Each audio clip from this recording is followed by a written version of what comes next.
Carla at Kalinga Prab ay hindi mapakali ang mga netizens dahil dito.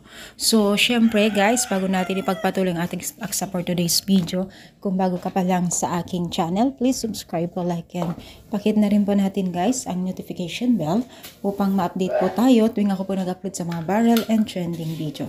So, alam nyo ba guys na itong ilang netizens ay tila nakakalata dahil si Kalinga Prab daw ay hindi fair.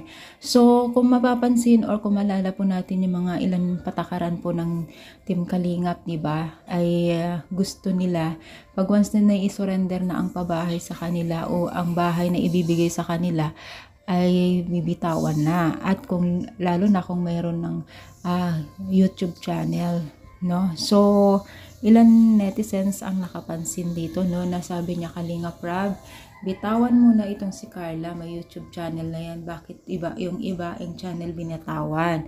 So, ang ibig sabihin ng netizens ay kumbaga sumunod daw si Kalinga Prab sa kanilang patakaran kasi hindi daw mabitaw-bitaw itong si Carla. Siyempre guys, no, may paliwanag dito si Kalinga Prab kasi si Kalinga Prab ay may love team na itong si Carla. 'Di ba? Yung iba kasi walang love team at sa mga netizens din na iba na taga-supporters ayaw nilang bitawan pa itong si Carla.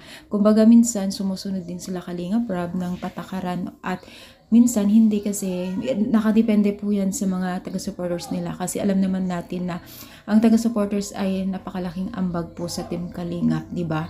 Sila rin po yung mga nanonood at kumikita rin po ang Team Kalingap dahil sa kanila, di ba? So, minsan naiintindihan natin yung iba't ibang side ng Team Kalingap, di ba? So, ano masasabi ninyo? Unfair ba? I-comment down, palike po ang ating video. Thank you and God bless po guys.